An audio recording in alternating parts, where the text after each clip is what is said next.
Y ahora los invito a tomar asiento y nos introducimos en este mensaje.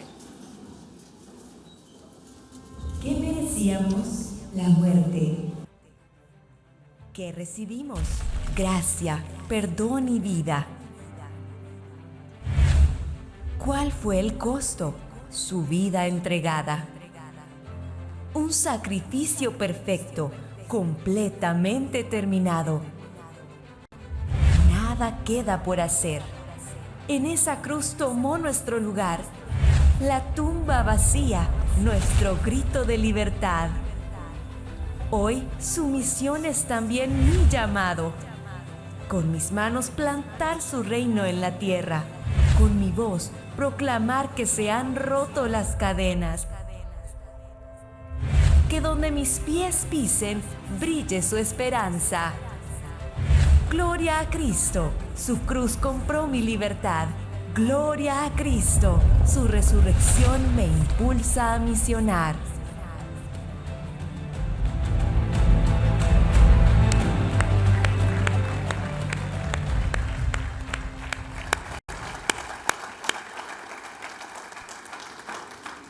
Este es un tiempo importante.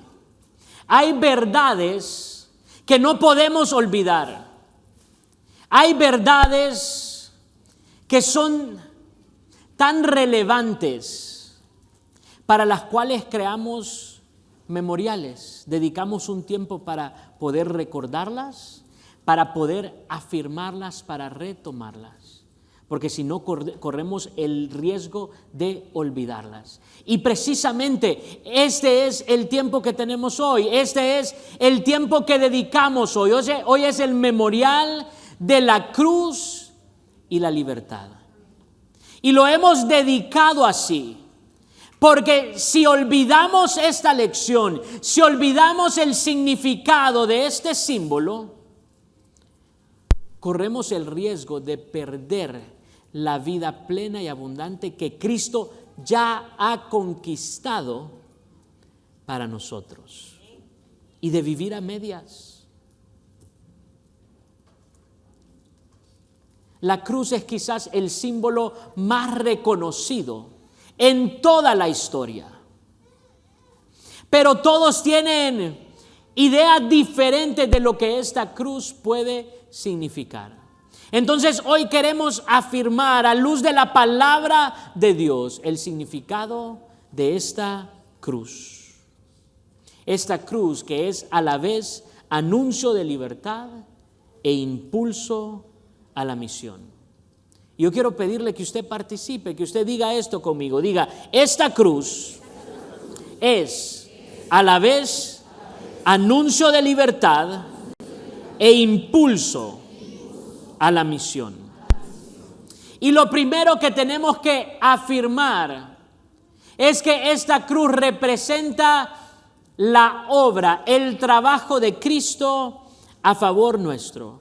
Hoy recordamos, celebramos y afirmamos que nuestra salvación en Cristo se nos da a nosotros de manera gratuita y que nosotros la recibimos por medio de la fe y no por obras.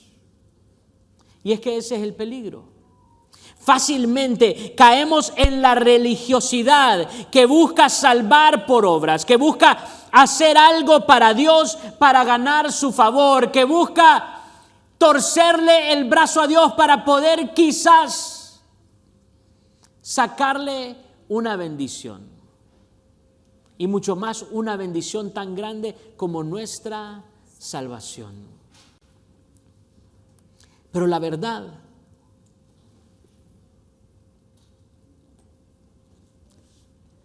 es que no podíamos por nuestros propios esfuerzos, por nuestros propios méritos, no pudimos alcanzar la salvación. Entonces Cristo tuvo que venir, tuvo que padecer y morir en esa cruz para poder conquistar nuestra libertad, nuestra vida plena y abundante.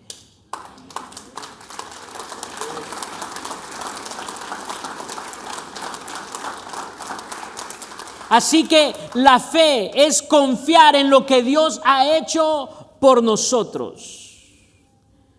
Y por el contrario, la religión es contar y confiar en lo que nosotros hacemos por Dios. Donde quedamos, como dice el apóstol Pablo, cortos. No damos la talla, no damos la medida. Dice Juan, el Evangelio de Juan, verso 19, capítulo 19 en el verso 30. Y lo quiero leer de la Reina Valera 60 porque es la versión que recordamos en este lenguaje. Dice, cuando Jesús hubo tomado el vinagre, en esa cruz, cuando Jesús hubo tomado el vinagre, dijo, consumado es. Y habiendo inclinado la cabeza, entregó el Espíritu. Ahora, la palabra griega traducida consumado es el término más fuerte que pudiera usarse. Es el tiempo perfecto de un verbo que de por sí significa hacer algo a la perfección. Quizás pudiéramos expresarlo traduciendo, está completamente terminado. Nada en absoluto queda por hacerse. Esa es la obra de Cristo a favor suyo y a favor mío.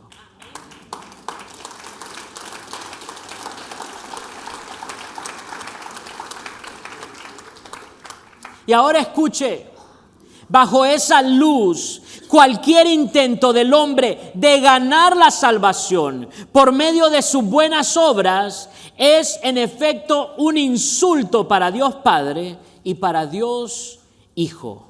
Lleva en sí la implicación de que la obra de la expiación y la salvación planeada por el Padre y llevada a cabo por el Hijo es en algún sentido inapropiada o está incompleta, que se necesita algo más. Esto es contrario al testimonio unánime de todo el Nuevo Testamento. Nosotros no somos salvos por obras. Dígalo conmigo, nosotros no somos salvos por obras, sí para buenas obras. Este es el único evangelio verdadero, es el evangelio de la gracia de Dios en Cristo. Esta verdad fue la mayor premisa y es siempre de suprema importancia. Y por eso quiero que me acompañe a Efesios en el capítulo 2, en el verso 8, para que podamos entender esto. Y lo voy a leer de la Reina Valera 60 porque usa ese lenguaje que conocemos precisamente. No por obras, sí para buenas obras. Así que vamos a Efesios capítulo 2, en el verso 8. Si usted, le recuerdo, si usted tiene su Biblia digital, la puede usar. Pero no se vaya a ver las notificaciones porque pronto termina en TikTok, en Instagram y ni se dio cuenta cómo llegó ahí. Y no es el punto, perdernos esta verdad tan importante. Dice Efesios 2, verso 8. Porque por gracia sois salvos por medio de la fe. Y esto no de vosotros, pues es don de Dios. Esto no es algo que ustedes hayan hecho, es un regalo de Dios. No por obras, para que nadie se gloríe. ¿No por qué? No por obras, no por obras. Porque somos hechura suya, creados en Cristo Jesús para buenas obras. No por obras, sí para buenas obras, las cuales Dios preparó de antemano para que anduviésemos en ellas. Este es el mensaje, este es el anuncio, este es el memorial que nosotros hacemos, este es el gran recordatorio que esta cruz nos hace hoy. No por obras, sí para buenas obras. Y en ese sacrificio de Cristo en la cruz por cada uno de nosotros, Él conquistó nuestra libertad para que ahora nosotros podamos vivir libres. Esa es la obra de Cristo.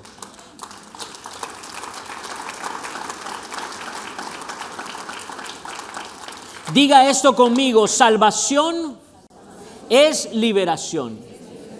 Salvación es liberación. Eso es precisamente la obra de Cristo. Liberarnos. Toda aquella atadura, toda aquella deficiencia. Es rescate del peligro, es perdón de la condena, es la anulación del acta que había en nuestra contra. Es redención para el que está destituido. Es reconciliación para el que está alienado. Esta es la buena noticia. Salvación es liberación. Esta libertad es la que nos habilita a nosotros para poder responder apropiadamente. Al liberarnos de nuestras deficiencias, el Evangelio de Cristo nos empodera para la misión. Eso que Cristo ha hecho por nosotros nos da el poder ahora a nosotros para poder llevar esa obra a otros. Entonces quiero que me acompañe Marcos, el Evangelio de Marcos. Marcos capítulo 16. Ya el cierre de este evangelio emocionante. Y ahora está hablando de esa resurrección.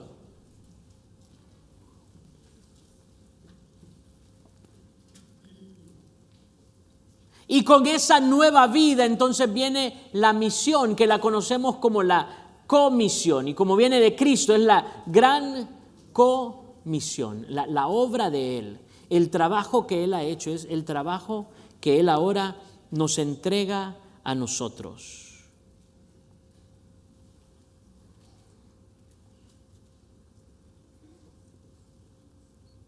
Y estamos en el verso 14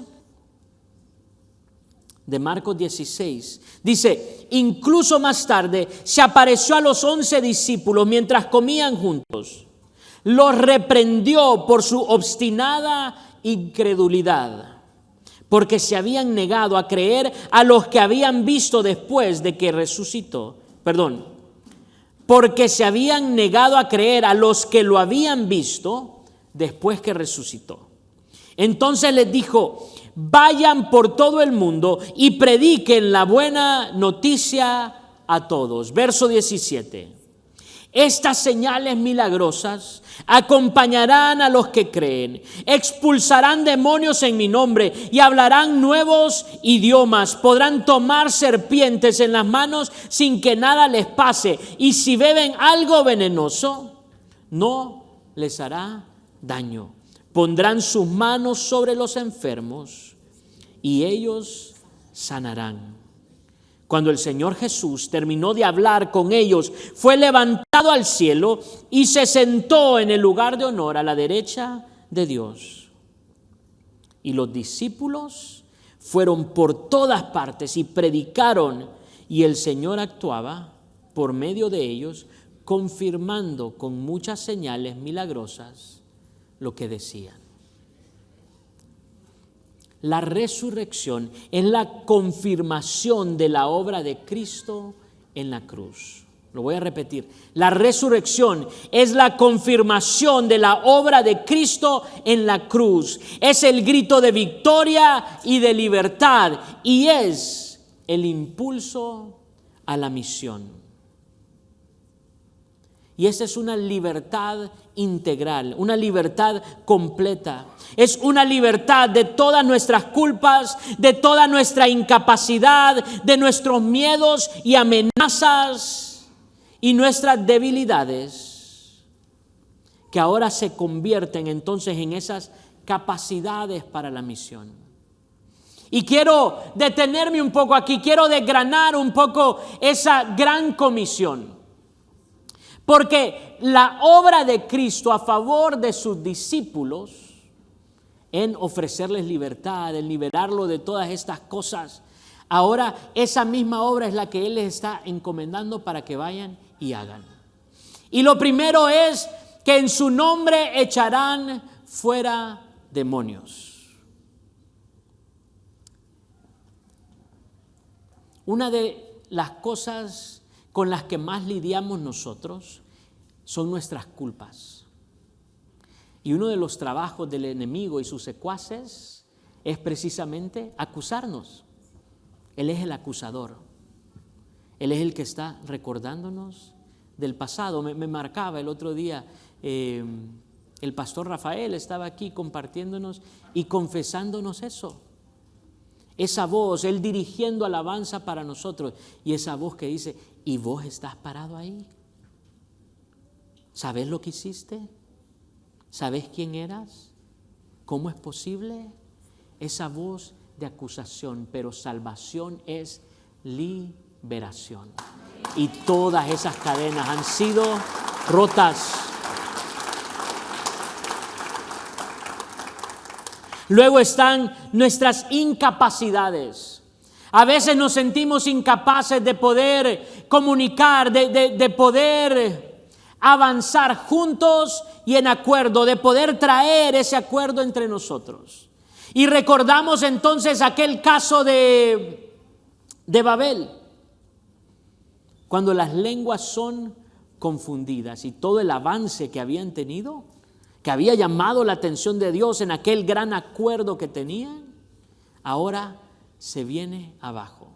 Pero ese Babel es revertido en el día de Pentecostés, cuando todos entienden en diferentes lenguas, cada uno recibe en su propio idioma el mensaje. Ese es el trabajo del Espíritu Santo. Y nosotros entonces hemos sido liberados de nuestras incapacidades para poder traer y vivir en ese acuerdo. Están nuestros miedos y nuestras amenazas. Habla de tomar, yo no sé si es una referencia a algún testimonio, pero habla de tomar serpientes con las manos o beber alguna cosa mortífera y no te matarás. Somos liberados en esa nueva vida en Cristo a través de la obra de Cristo de todos nuestros miedos que son paralizantes, que nos impiden avanzar, y de esas amenazas. Y luego están nuestras debilidades. Fácilmente nos damos cuenta lo frágiles que somos. Y a veces reconocemos en personas quizás muy adineradas que todos consideran que tienen la vida resuelta, que quizás hay un problema de salud que no pueden resolver, que está más allá de sus manos y de su alcance. Y nuestras debilidades, nuestra fragilidad se vuelve muy evidente. Pero testimonio tras testimonio de la obra de Cristo era precisamente esa sanidad. El pastor Evelio nos ha enseñado y nos afirma constantemente: enfermo es precisamente eso, es aquel que ha perdido firmeza, aquel que le falta esa firmeza. Y la obra de Cristo es enderezarnos de nuevo, darnos esa firmeza, levantarnos. Él nos ha liberado también de nuestras debilidades.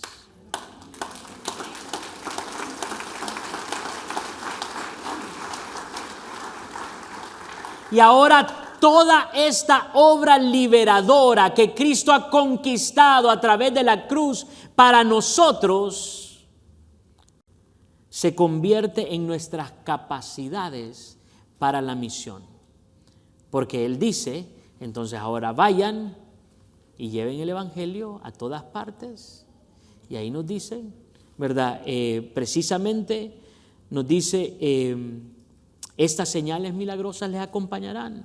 Expulsarán demonios en mi nombre y hablarán nuevos idiomas, podrán tomar serpientes en las manos sin que nada les pase, y si beben algo venenoso no les hará daño. Pondrán sus manos sobre los enfermos y ellos sanarán. Una obra liberadora.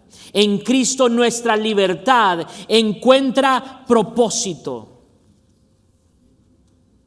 Un propósito que la mantiene siempre como libertad y nunca como libertinaje esclavizador.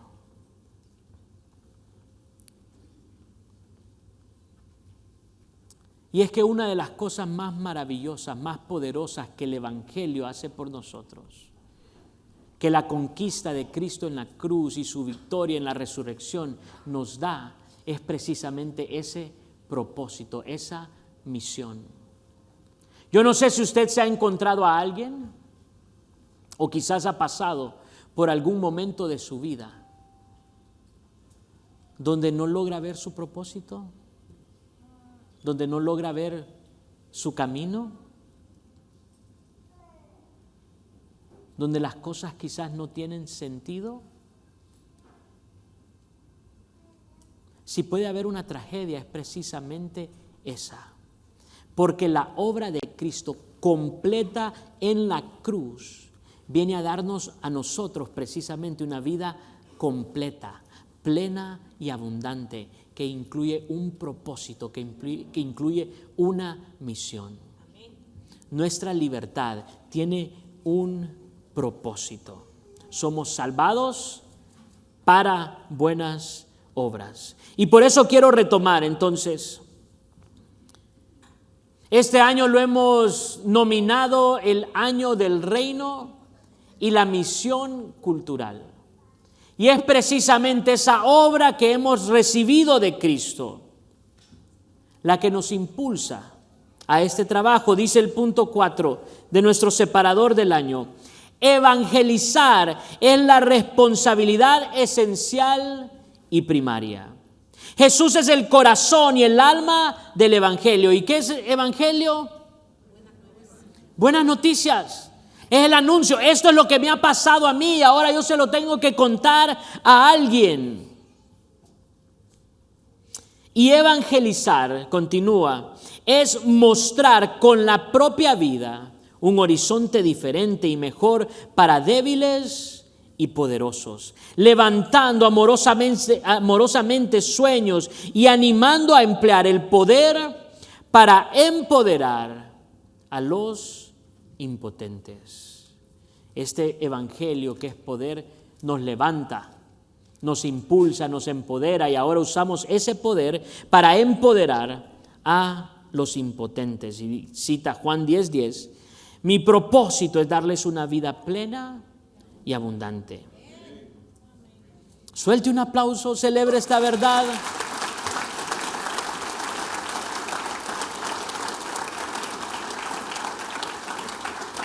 Lo siento como regañados cuando lo que estamos recibiendo es una buena noticia.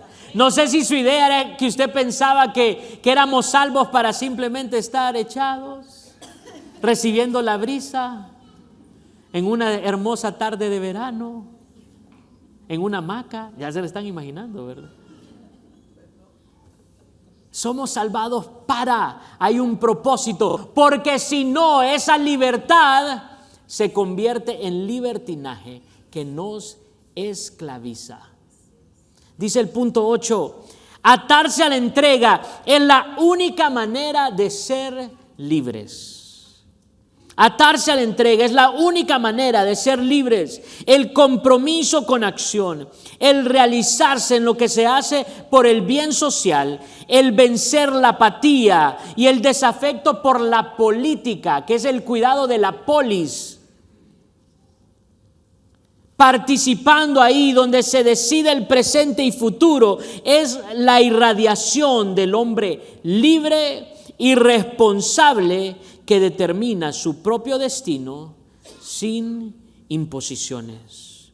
Ahora nosotros, como agentes de libertad y empoderados por el evangelio, que es poder de Dios, trabajamos para traer esa libertad al prójimo en todas las áreas de su vida donde están atados, inhabilitados y raquíticos.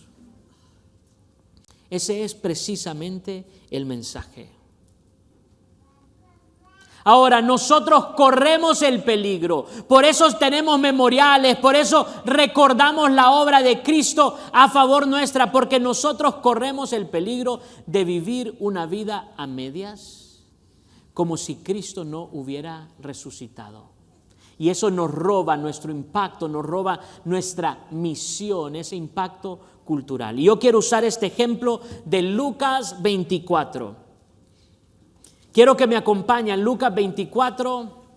Voy a leerlo quizás un poco rápido, pero este es el cierre ahora del Evangelio de Lucas. Y lo que ha sucedido es que luego de la muerte y luego de que Jesús es llevado a esa tumba, las primeras en visitar, las primeras en ir a ver, son las mujeres. Y las mujeres vienen ahora entonces con las noticias de que Jesús ya no está ahí, de que los ángeles les han dado un anuncio, y ellas llevan este mensaje a los discípulos. Y ahora yo quiero que ustedes recuerden, cuando hablamos de discípulos usualmente pensamos en 12. Recuerdan que habían 12 discípulos, pero también había un grupo más íntimo, más cercano de discípulos, que eran los 3, que eran los que estaban más cerca de Jesús, y estaba el grupo amplio de seguidores, de discípulos, que eran los 120, aquellos que habían sido enviados, que ya habían recibido esa misión. Entonces, primero vienen estas mujeres y le llevan el mensaje a los discípulos, y dice en el verso 11, estamos en Lucas 24, verso 11. Pero a los hombres el relato les pareció ¿qué? El relato les pareció una tontería y no les creyeron. Y así comienza entonces ahora en el 13 el relato de estos discípulos. Ellos pertenecían a los 120. Y ellos iban, siempre decimos camino a Emaús, pero yo entiendo de esta historia que ellos iban de regreso a Emaús. Ellos habían escuchado de Jesús y ellos habían decidido seguirle, y eso los había llevado hasta Jerusalén, pero ahora su maestro ha muerto, sus ilusiones se han venido abajo, y aquellos hombres van de regreso a Emaús, abandonando la misión, todo lo que habían trabajado, abandonando al grupo, y van caminando de regreso a Emaús. Ahí estamos en el verso 13. Dice, ese mismo día, 2 de los seguidores de Jesús iban camino al pueblo de Emaús. Escuche bien, a unos 11 kilómetros de Jerusalén. Esto es importante. Al ir caminando, hablaban acerca de las cosas que habían sucedido. Mientras conversaban y hablaban, de pronto Jesús mismo se apareció y comenzó a caminar con ellos. Pero Dios impidió que lo reconocieran. Dice la Reina Valera 60, los ojos de ellos estaban velados. Verso 17, Él les preguntó, ¿de qué vienen discutiendo tan profundamente por el camino? Se detuvieron de golpe, con sus rostros cargados de tristeza. Recuerden que ellos ya han recibido el mensaje de las mujeres, que la tumba estaba vacía, pero ellos se detienen de un golpe con sus rostros cargados de tristeza. Entonces uno de ellos, llamado Cleofas, contestó, tú debes ser la única persona en Jerusalén que no oyó acerca de las cosas que han sucedido ahí en los últimos días. ¿Qué cosas?, preguntó Jesús. Las cosas que le sucedieron a Jesús, el hombre de Nazaret, le dijeron. Era un profeta que hizo milagros poderosos y también era un gran maestro a los ojos de Dios y de todo el pueblo. Ya no dicen nuestro maestro, ya no dicen nuestro Señor, sino que el relato es un poco más distante. Verso 20. Sin embargo, los principales sacerdotes y otros líderes religiosos lo entregaron para que fuera condenado a muerte y lo crucificaron. Nosotros teníamos la esperanza de que fuera el Mesías, que había venido para rescatar a Israel. Todo sucedió hace 3 días.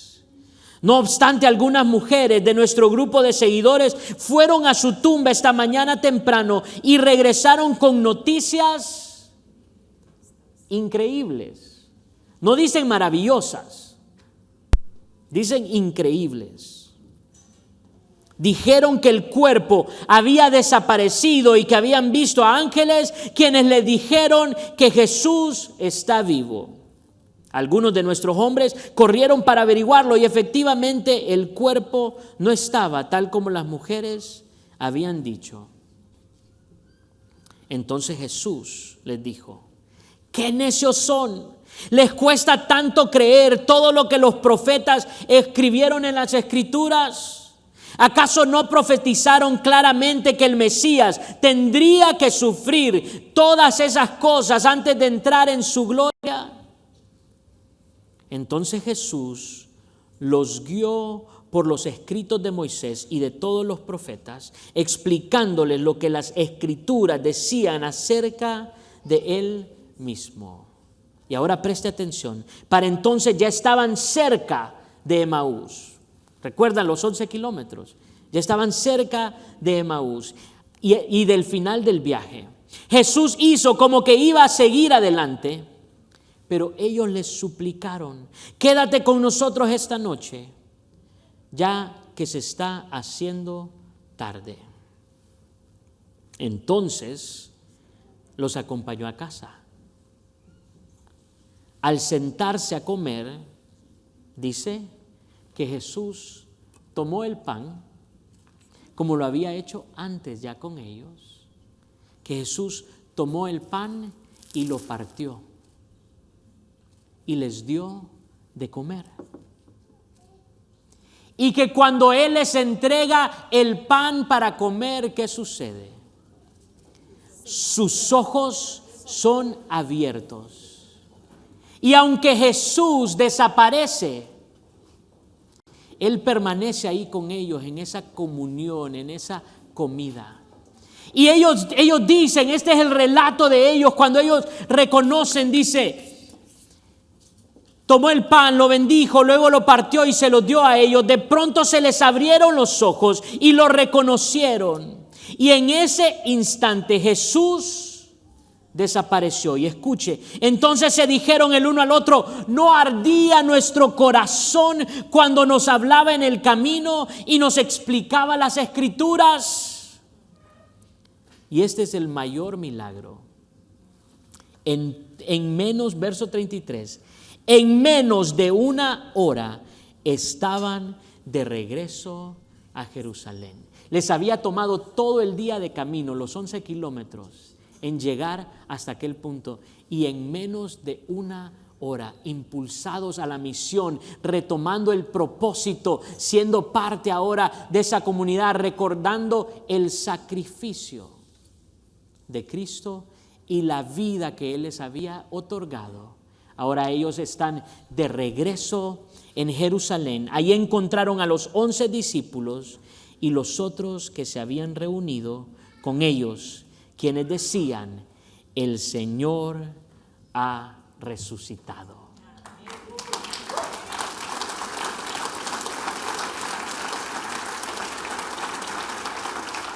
Y ese es el anuncio que nosotros damos, ese es el mensaje que nosotros retomamos cada vez que compartimos el pan y que participamos del vino. Mis hermanos diáconos, ¿pueden pasar? Gracias, Señor.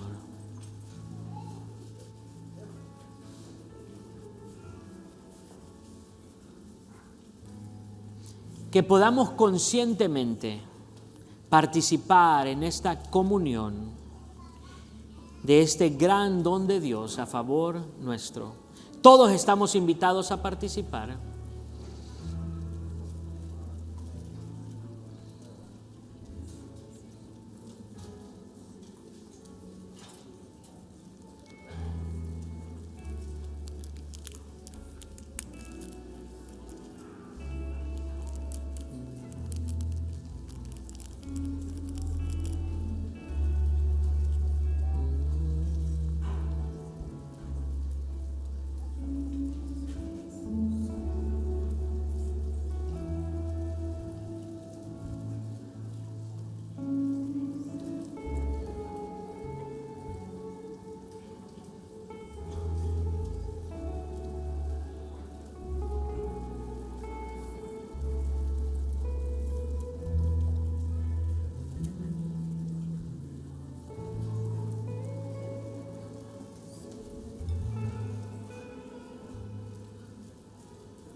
Si ya recibió los elementos, puede ponerse en pie.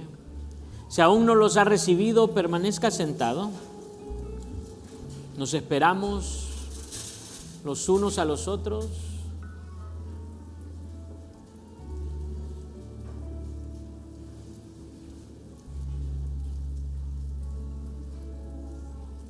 Este es un tiempo para recordar. Este es un tiempo para que esas escrituras cobren vida en nuestra vida. Para que ese anuncio de la obra de Cristo sea afirmado. Hoy recordamos, hoy somos afirmados en nuestra libertad. Y eso nos impulsa a la misión. Como aquellos discípulos que en una hora estaban de regreso en Jerusalén.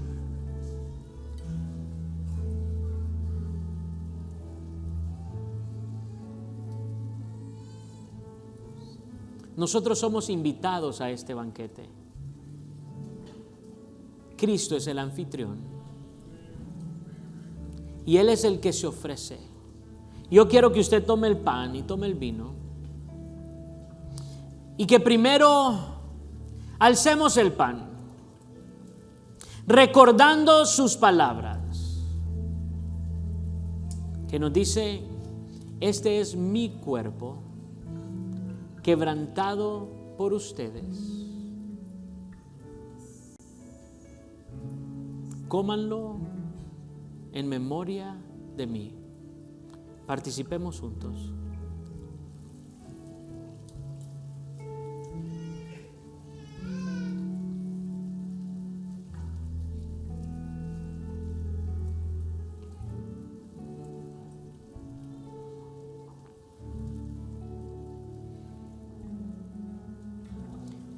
Y ahora alzamos la copa,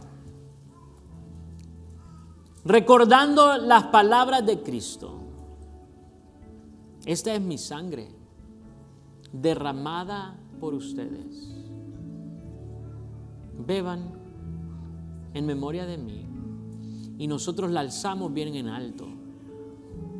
Victoriosos, porque la resurrección es el grito de victoria y confirmación de esa obra de Cristo en la cruz a favor suyo y a favor mío.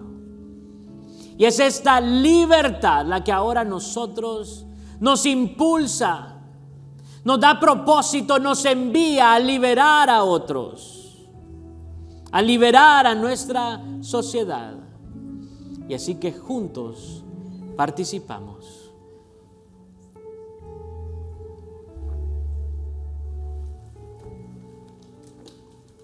Amén. Gracias, Cristo. Gracias por tu obra. Somos discípulos convencidos. En el nombre de Jesús. Amén.